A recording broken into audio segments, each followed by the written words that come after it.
So I recently made a video kind of explaining my coal burning process and my stove a little bit. And a lot of you guys were really interested in my setup and just how it all works. So I thought I would just address a few more things about it. I didn't really even show what the coal looked like. So I use hard coal, or what they call anthracite coal. So here is some anthracite coal ready to go into my stove. And this is a little bit drier than it would be normally right out of the bag, just because it's set here for several hours. But as you can see, it's got a little bit of fines in it. That's probably the bottom of the bag. So this is how I dump the coal into the stove. Once that is filled up, I walk it out to my barn where I do my screening. So it's about 3 o'clock in the afternoon, and that's about what my coal looks like, about midday. And as you can see, I had thrown a piece of wood in there earlier today just because when I fired the stove up this morning, it was a little low on hot coals, so I didn't want to see it burn out. I have the 521 FB. Also, some people was asking how I control the air and the temperature of the stove. They actually make stoves that have a fan that hooks to the front of them, so it pumps air in underneath the coals.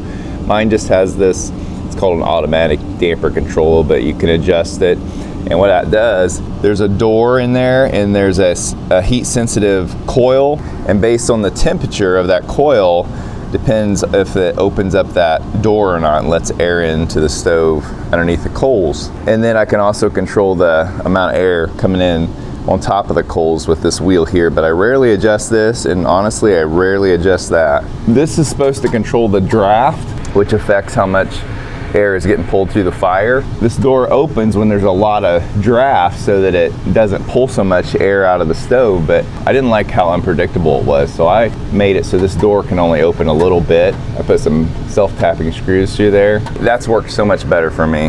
And there's my filter, just slips out like that. I'm gonna go ahead and clean that while I'm down here messing around anyway. It's pretty dirty. Some dust is falling off of it. So I'll show you what that process is like. Thankfully, all this worked out that I was just able to fit a filter in here. I have no extra room whatsoever. Sometimes I even have to bend the filter a little bit to fit it in here.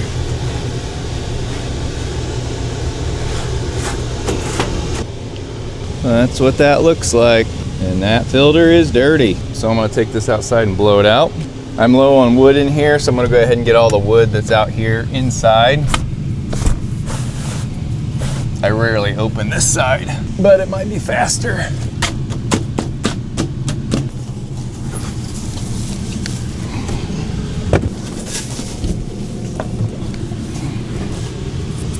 About time to get some more wood in here.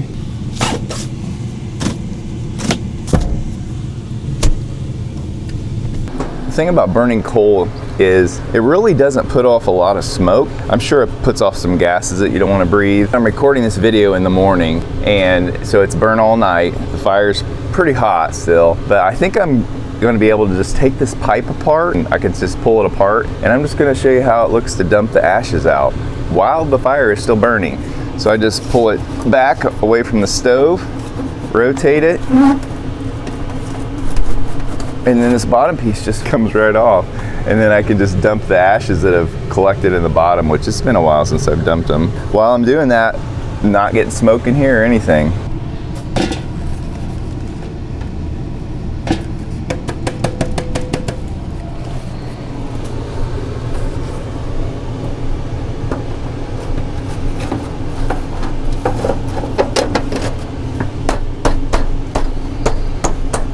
When I got the stove, it only had one circulation fan behind this filter here, and they offered a second fan that you could add on, so I went ahead and got that, and that's made a huge difference with how well the air circulates in the house.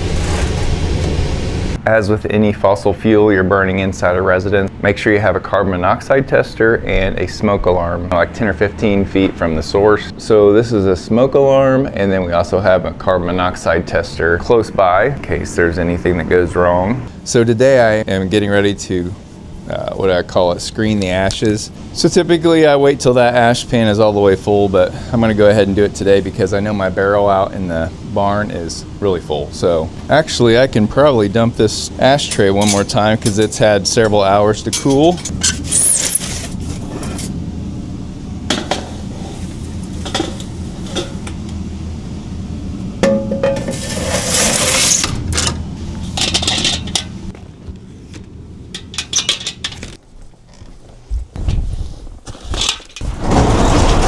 Since these filters get so dirty so quick, I don't want to buy a new one every time it gets filthy, so I just blow it out until it's shredding or it's too thin to reuse.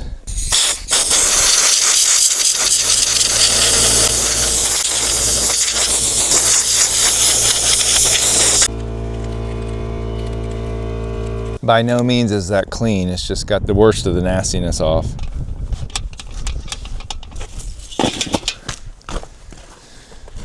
So this is the system I've rigged up. I made this screen up years ago. It's like 1/2 inch, I can't remember what it's called, but it's 1/2 inch, it's galvanized screen, and one end is not connected, and that's so that whatever doesn't get screened out can run out there and I can save it. This goes up here, and this is where I save my good pieces for now. Because when I carry this out, usually it's full. It's got a little in there now, and so I gotta have somewhere to go with the stuff that I'm saving. And this is my ash barrel that I save all the cold ashes in until I get ready to screen. When this is full of ashes, I just use a shovel to get some ashes onto the screen here. And you always want to be upwind so you don't get all the dust in your face. So I just move it back and forth, and all the fines fall through the screen. This is light enough, I can just dump it right now. Dump some of it. Now I realize some of you might not live in a spot where you can do this type of stuff, or, I mean, it doesn't matter if a little ash falls on the ground here. I'm in the country in the middle of nowhere, so it makes it really nice doing this type of stuff. Some people may live where they have real close neighbors or something who wouldn't appreciate a little coal dust blowing their way.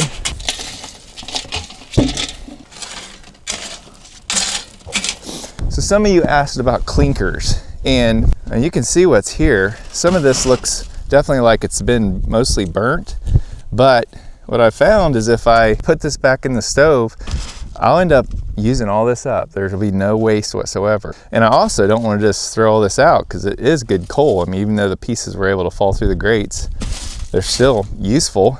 So that's just from a little bit of ash there. It's quite a bit. So that's why I save it. And then I go over here, and that's whatever fell through right there. There's a little bit of coal still in there that could be burnt, but it's too small to fuss with. All right, so now that that's dumped out, I can put my good coal in there when I'm done. So now I just use a shovel to empty this out.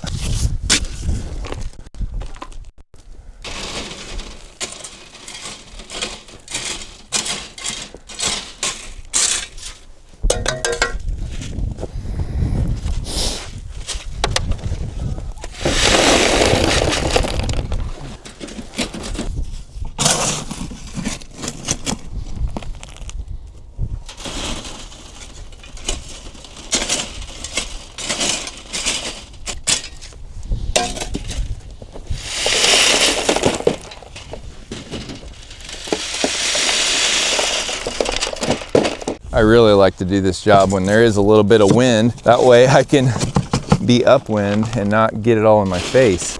And when it gets low, I just dump it on here. All right, that's the last of it.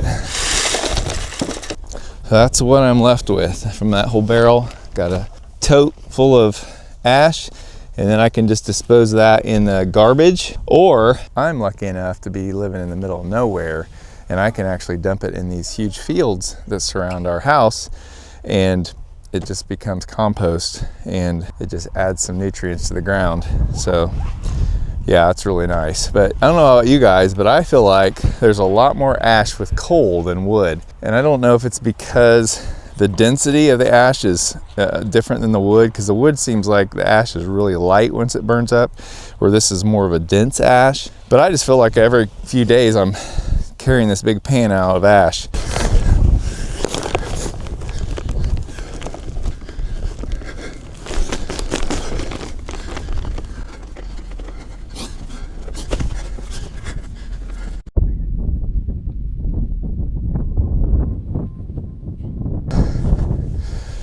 A little tough walking in that snow, about a foot deep in places, and that ash isn't too light.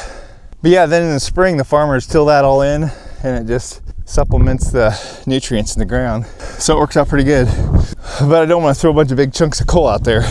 There's some double prop helicopters flying over right there. Nice bonus on this beautiful day.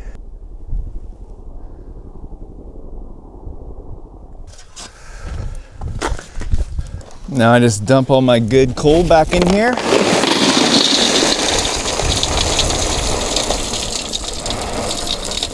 And take it back in.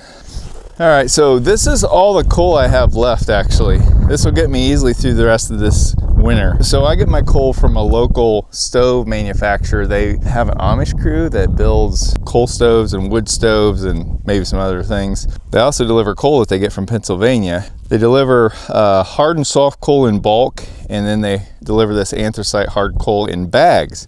So they come, I think the pallet full is about that tall when we get it. They unload it off a flat trailer with maybe a pallet jack. I set it here, I got this is a old cement feedlot, and I just set the pallets here, and then I come out and get what I need. And yeah, it does well for several years. Those bags hold up pretty well. 50 bags on a pallet, so that's 50 times 40. So it's a ton of coal in each pallet, and I need to buy probably 2 or 3 pallets. I think a pallet usually gets me through easy a winter, because typically in Indiana we don't have this much cold that we've had this year. Normally we have a lot of breaks, and so sometimes we'll just shut the stove down and just run propane for a little bit. But this winter's been especially cold, so I need to get 3 or 4 more pallets out here just so I have it ahead of time. I buy it in the summer because they always give you a big discount if you buy it ahead of time. And so because I buy it in bulk, I buy it by the ton, even though it's by the bag. It ends up like, yeah, $5 or $6 a bag, which is, from what I'm hearing from you guys, is pretty cheap. So anyway, that's where I store my coal. That's all I have left, so I need to be getting some more. Don't judge me, but my kids just throw things in here. They just kind of just a catch-all area. I have some wood there that's seasoning, and that there is pretty old, that is well seasoned. So I usually keep quite a bit of wood in here, which that's not a lot, but it is some. This area here, this is part of an old corn crib, and this whole area here is full of wood, and this is all well seasoned wood too. I have plenty of wood if I need some backup. Look at all that ice that is formed from my mini split I installed up there, which I am loving. Keeping part of this corn crib that I've closed in from freezing, so I can keep like some drywall mud and things like that. And I kind of use it as an office area, and so it's super nice that it's not freezing when I come out here. That's this mini split has been doing so good in this really cold winter. Yeah, I just thought I'd show you since we're out here. Just installed this in the fall, and this thing has been awesome. But yeah, you can see the wood down below. It goes all the way back to here, and then it keeps going a little bit. Not sure why I have a big space there, I can't remember. This is the area that I put my coal in, and I always got to consider the weather. I had to plow this hole out with my UTV and my blade to even get to this area, otherwise I was going to be hoofing it a ways. So I got to consider the snow. I got to consider if the ground's frozen enough, because I don't want to leave tracks. So if we have a lot of warm weather approaching, I need to decide, do I need to fill up on coal or am I good? So it's just something I have to keep in mind, you know, the condition of the yard and whatever, if I want to drive it up here. It's a lot quicker if you can throw it in the back of a side-by-side and drive it right up here to the place where I store it. So this is my chimney pipes. I thought maybe you'd be interested in seeing what kind I have. I think it's triple walled. Goes up through my soffit there, and then right on up to my roof.